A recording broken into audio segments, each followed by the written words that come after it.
우리 민주당을 유능하고 겸손한 민생정당으로 탈바꿈시킬 민생우선 실천단이 오늘 첫 전체 회의를 진행합니다. 현재 민생경제는 굉장히 중증적인 위기에 직면했습니다. 고물가, 고환율, 고금리의 삼중고가 악화되면서 경제 전반에 스태그플레이션의 그림자가 짙게 드리워지고 있습니다. 미국 월스트리트 저널은 신흥국발 글로벌 경제 침체 확산까지 경고하고 있습니다. 코로나 충격의 상흔이 아직 남아있는 상황입니다. 경제 위기가 가속화되면 서민, 자영업자들의 고통은 더욱 가중될 것입니다. 특히 연말 대출금리가 최대 8%대에 진입할 것이라는 전망도 나오고 있습니다. 대출로 생계를 이어온 소상공인들의 생계나 1,900조에 달하는 가계부채 모두 심각한 위험에 직면했습니다. 비상한 위기의식과 특단의 대책 마련이 필요합니다. 그런데 대통령과 정부의 대처가 아무리 봐도 한가로워 보입니다. 자칫하면 제2의 경제위기가 올지도 모른다는 그러한 국민의 불안이 큰 가운데 정부의 대처가 한가해 보이면 위기가 가중될 가능성이 높다는 점을 경고하고자 합니다. 이제 민주당은 국회 제1당으로서 민생경제에 무한 책임을 진다는 각오로 위기 해결에 앞장서겠습니다. 지금까지 100여 분이 넘는 의원께서 민생 우선 실천단 활동 참여를 약속해 주셨고 6개의 TF 또한 본격적으로 가동이 시작되었습니다. 오늘 이 자리에서 앞으로의 활동 계획을 주로 공유하고 또 점검해서 최우선적으로 살펴야 할 현안들을 논의해 나가도록 하겠습니다. 민주당은 IMF 위기 극복, 카드 대란 위기 해소, 코로나 충격 극복에 앞장선 전통과 역사를 가지고 있습니다. 이처럼 유능한 민생정당의 DNA를 다시 살리는 것이 민주당 변화의 시작입니다. 낮은 자세로 국민들의 먹고 사는 문제 해결에 힘을 모아주시기 바랍니다. 감사합니다. 더불어민주당 민생우선 실천단의 첫 전체 회의입니다. 먼저 민생우선 실천단 활동으로 애쓰고 계신 여러 팀장님들과 간사님들의 노고에 감사드립니다. 현재 106명의 의원들이 참여한 우리 실천단은 지난 14일 출범하자마자 시급한 민생 현안을 중심으로 공적적인 활동을 이어오고 있습니다. 15일 물가 폭등 점검 현장 방문을 시작으로 서민 대출 금리 안정화를 위한 은행연합회 현장 간담회, 발달 중증 장애인과 운수 종사자 간담회, 오늘 오전 유가 폭등 대책 현장 간담회 현장도 다녀왔습니다. 하루 평균 한 곳에 민생경제 현장을 찾았는데 국민들께서 주신 말씀은 크게 다르지 않았습니다. 코로나로 어려운 터널을 겨우 벗어났는데 고물가, 고금리, 고환율 등 끝을 알 수 없는 경제 위기로 다시금 일상이 위협받고 있다는 말씀이셨습니다. 민주당이 책임을 다해달라는 뼈아픈 당부도 잊지 않으셨습니다. 오늘 6개 팀 각 팀장들께서 그간의 활동과 앞으로의 계획을 말씀해 주실 겁니다. 민주당은 민생 현장에서 답을 찾겠습니다. 민생 우선 실천단을 중심으로 현장과 소통하며 실효성 있는 민생 대책을 마련하겠습니다.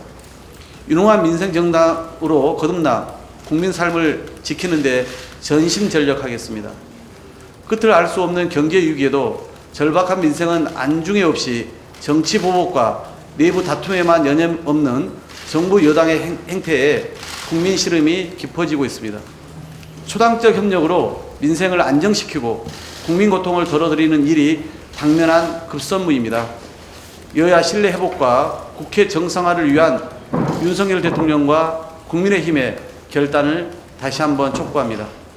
민주당은 원내 일당으로서 책임 있게 국민의 삶을 최우선으로 챙기겠다는 말씀을 드립니다. 이상입니다. 예, 박찬대입니다. 민생 우선 실천단 운영 및 경과 보고를 드리도록 하겠습니다. 먼저 구성은 실천단 산하 6개 팀입니다. 물론 긴급 민생 현안 발생 시 추가 TF 구성도 추진할 수 있다고 말씀드리겠습니다.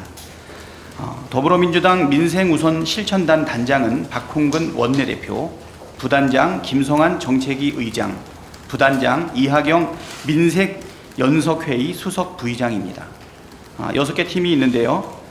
물가안정대책팀의 팀장 김성환 정책위 의장님, 간사 윤준병 의원님, 코로나 피해 지원팀의 팀장은 이하경 민생연석회의 수석 부의장님, 간사에는 민병덕 이동주 의원님이 계십니다. 가계부채 대책팀에는 팀장 송기현 정책위 수석 부의장님, 간사에는 오기영 의원님입니다. 화물노동자 생존권 보호팀에는 팀장 진성준 운영 수석 부대표님, 그리고 간사는 지금 현재 미정으로 되어 있습니다. 납품단가 연동제도 도입팀에는 팀장에는 송갑석 의원님, 간사에는 이성만 의원입니다. 장애인 권리보장팀에는 팀장 박찬대, 간사 최혜영 의원입니다. 민생우선 실천단 팀별은 6월 21일 현재 총 106명의 의원이 지금 참여하고 있습니다. 운영에 대해서 말씀드리겠습니다. 활동 시기는 입법 완료 시까지 활동하는 것을 목표로 하고 있습니다. 회의 일정은 추진단은 주 1회 매주 화요일 2시에 하고요.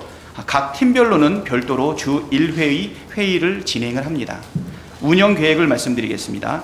원내대표를 중심으로 민생경제 위기상황, 민생 문제 해결에 모든 당력을 집중하도록 하겠습니다. 민생 이슈 및 현안을 중심으로 해서 민생 현장 방문, 간담회, 토론회 등을 추진하는 등 민생 소통을 강화하고 각 팀별로는 주 1회 진행하도록 하겠습니다. 민생 현장 활동을 기반으로 민생 입법 선정을 추진하겠습니다. 추진단 전체 회의를 의제화해서 시급한 민생 입법을 선정하고 정기국회 입법과제 등으로 연결하도록 하겠습니다. 홍보 방안에 대해서 말씀드리겠습니다. 각 팀별로 민생 현장 활동 및 성과 보고를 보도자료를 통해서 언론에 공개하도록 하겠습니다. 또한 현장의 방문 활동 성과를 카드 뉴스나 SNS 또한 영상 자료로 제작해서 배포하도록 하겠습니다. 각 팀별로 활동을 지도부에 참여하고 또 언론 취재에 협조해서 언론과 함께 이 부분을 알리도록 하겠습니다. 그리고 민생우선 추진단 활동의 성과 백서를 제작해서 민생 활동에 대한 자료집을 제출하도록 하겠습니다. 그리고 다음 주에 민생우선 추진단 2차 전체 회의를 마련해서 민생 현장 활동의 후속 조치 및 민생 입법 중간 점검을 하도록 하겠습니다. 다음으로 경과 보고를 드리도록 하겠습니다. 6월 14일 민생우선 실천단 발대를 했고요. 그리고 6월 21일까지 5개 팀이 7회의 활동을 진행을 했습니다. 6월 15일 물가 폭등 점검 현장 방문 및 경청회를 영등포 농협 하나로마트에서 지역 주민 및 단체와 함께 진행을 했습니다. 또 6월 15일 화물 노동자 생존권 보호팀에서 안전운임제 일몰제 폐지와 품목 확대 법제화 추진 기자회견을 가졌습니다. 6월 17일 가계부채 대책팀에서 금리 폭등 대비 서민 대출금리 안정화를 위한 현장 방문 및 간담회를 전국은행연합회에서 했습니다. 6월 20일 장애인 권리보장팀이 발달 중증장애인 참사 분향소 방문 및 간담회를 진행했습니다. 코로나 피해 지원팀은 운수 종사자 개인 택시 코로나 피해 현장 단체 간담회를 진행했습니다. 6월 21일 화요일 물가안정대책팀은 유가 폭등 대책 마련을 위한 현장 방문 간담회를 진행하고 유류세 인하 등 유가 안정화를 위한 민간 공동대책 촉구 및 협의를 했습니다. 가계부채 대책팀은 서민 대출 상품 관련 비공개 간담회를 진행했습니다. 앞으로 6월 22일 서민금융진흥원 서울통합지원센터 현장 방문이 있고요. 27일 물가안정팀에서 현재 경제상황 진단 및 위기관리 대책 전문가 발제가 있습니다. 그리고 코로나 피해 지원팀에서 코로나 피해 지원 사각지대 현장 단체 간담회가 있습니다. 6월 28일 화요일 화물노동자 생존권 보호팀에서 화물자동차 안전운임제 성과평가 토론회가 있습니다. 코로나 피해 지원팀에서 한국소상공인 여행사협회 간담회가 추진되고 있습니다. 납품단가 연동 제도 도입팀에서는 납품단가 연동제 도입 현장 간담회가 있을 예정입니다. 6월 29일 물가안정대책팀에서 코로나19로 인한 외국인 노동자 인력 수급난과 농수산업 인건비 상승 관련 대책 논의 현장 간담회가 있을 예정입니다. 앞으로 발생하는 계획되고 있는 추진 내용들에 대해서는 추후 언론에 추가 공개하도록 하겠습니다. 이상으로 보고를 마치겠습니다. 물가안정대책팀장 김성환입니다. 저희 팀은 이름 그대로 소비자 물가나 생산자 물가, 생활 물가 등 서민 중산층의 경제에 미치는 각종 물가에 대한 점검과 대책, 그리고 입법 활동을 추진하는 그런 팀입니다.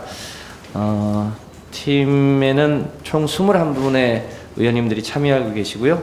앞서 경과보고에서 말씀드렸던 것처럼 지난주와 이번 주에 각각 이 생활물가 현장과 유가 폭등 현장을 둘러봤습니다. 둘러본 바 대체로 물가는 소비자 물가가 5% 올랐다고 하지만 현장에서 느끼는 물가의 체감은 대략 한 20-30% 오른 것으로 느껴지고 있고요. 유가는 작년 요맘때 대략 1,500원이었던 리터당 1,500원이었던 이 유가가 지금 여러 가지 탄력세율을 30%까지 적용했음에도 불구하고 2,100원으로 상승해서 엄청난 이 고유가에 시민들이 씨름하고 있는 현장을 둘러봤습니다.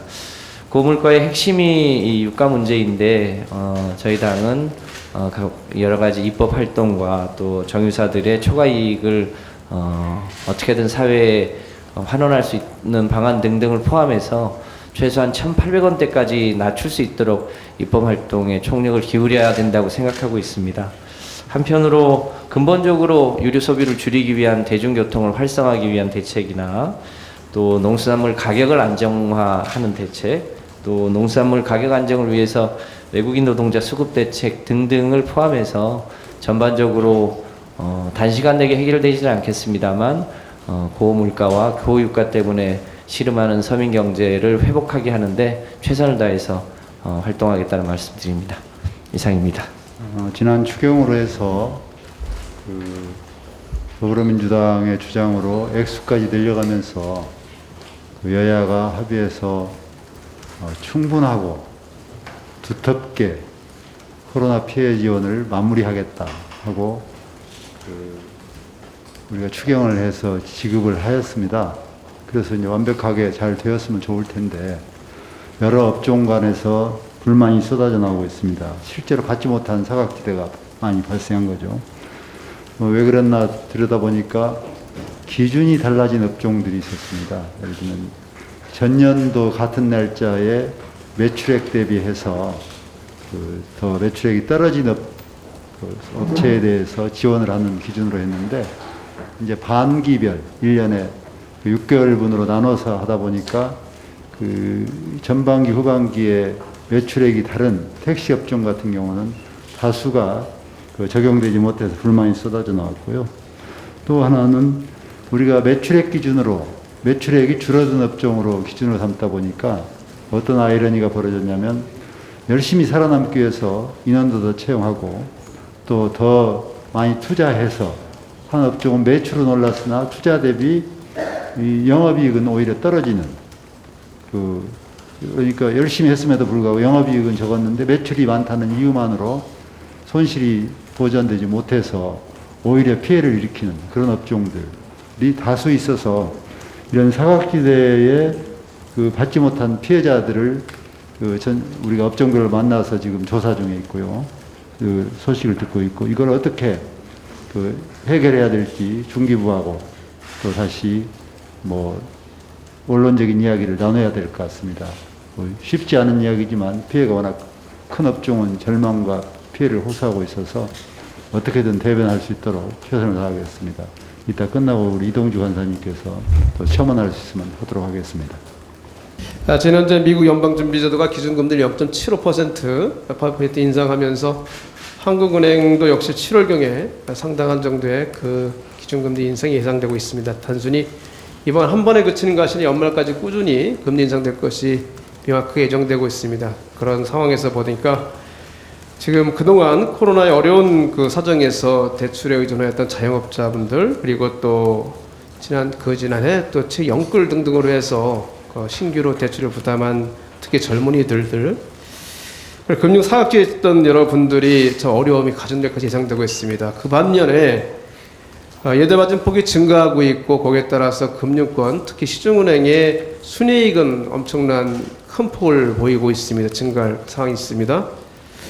이 부분에서 저희들이 서민 금융 지원 지금 제대로 되고 있는지 점검할 필요가 있을 것 같고, 또 금융권의 예대마진 부분이 적정하게 되는지 확인함으로써 기준금리 인상에도 불구하고 많은 국민들의, 서민들의 금리 부담이 줄어들 수 있도록 하는데 노력을 기울여야 할 것 같습니다. 또 지금의 서민금융 지원 제도가 충분한 것인지에 대해서 다시 한번 현황을 점검하고 나서 추가 정책이나 입법 지원이 필요한 부분을 발굴하도록 하겠습니다. 그래서 입법 적용하도록 하겠습니다. 최근에 저희 당의 노웅래 의원님께서 개정안을 제출한 금리 원가 공개 관련된 법안 등이 있습니다. 이런 부분 자세히 검토해서 시중에 금리가 이러한 고금리 상황에 편승해서 한쪽이 일방적으로 많은 이득을 얻는 일이 없도록 하고, 아울러 그 제도적인 차이 때문에 많은 이득을 얻는 쪽이 생긴다면 그 얻은 이익을 시민들과 국민들과 서민들과 공유하는 방향을 저희들이 연구를 해야 될 것 같습니다. 이런 부분을 저희 가계부채 대책팀에서 의원님들하고 면밀하게 검토하고 현장을 방문한 이후에 입법으로서 정책으로서 지원할 수 있도록 최선의 노력을 다하도록 하겠습니다. 이상입니다. 화물노동자 생존권 보호팀장 진성준입니다.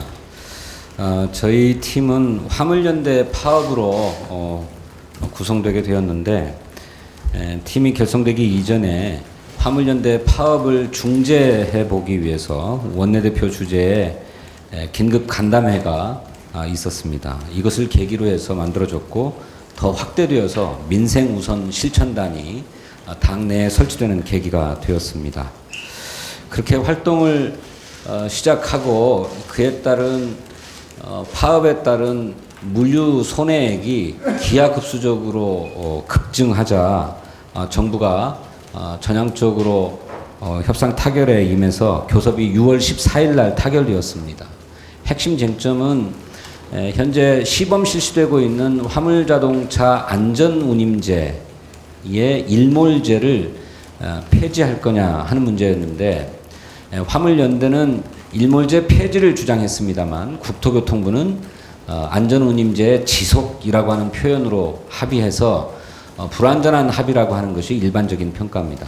그래서 안전운임제에 관한 입법이 시행될 때 구체적으로 이제 쟁점이 드러나게 될 텐데요.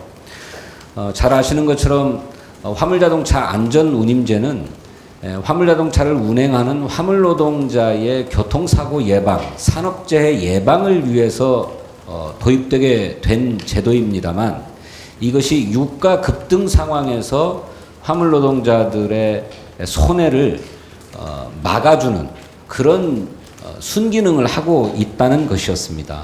그래서 이 안전운임제가 일몰제가 폐지되어야 될 뿐만 아니라 전 차종, 전 품목으로 확대되어야 한다라고 하는 것이 화물노동자의 요구입니다.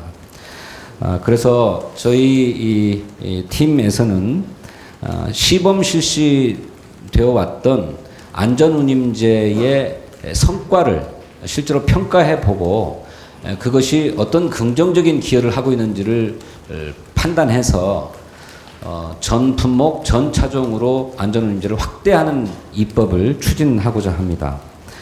관련해서 6월 28일 안전운임제 성과평가 토론회를 진행할 예정이고요. 6월 30일에는 이미 법안이 성안되어 있는데 부분 미세 조정들을 통해 가지고 화물자동차 운수사업법을 개정안을 발의할 예정입니다. 다행히 입법이 빨리 되어서 전 품목 전 차종으로 안전운임제가 확대된다면 모르겠지만, 이게 부분적인 확대에 그친다거나 하게 되면 안전운임제의 수혜 대상에서 벗어나 있는 화물자동차의 경우에는 이 유가 급등에 따른 손해를 계속 감수해야 되기 때문에 정부가 현재 시행하고 있는 유가 보조금 제도를 개선하는 방안도 또 별도로 강구되어야 할 필요가 있어서 7월 4일에는 전문가들을 모시고 현행 화물자동차에 대한 유가 보조금 제도의 현황을 살펴보고 개선 방안을 모색할 예정입니다. 많이 관심 기울여 주시고 성원해 주시기를 부탁드리겠습니다. 고맙습니다. 먼저 저희 팀 소개를 해드리겠습니다.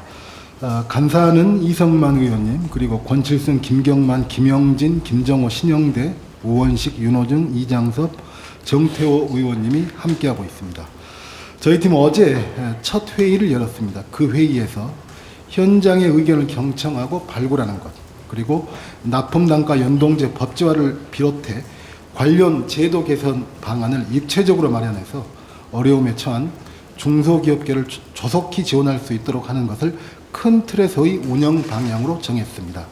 관련해서 다음 주 화요일 이번 달 28일에는 충남 천안에 위치한 중소기업에서 현장 간담회를 열고 업계의 애로사항과 요구사항을 청취할 계획입니다.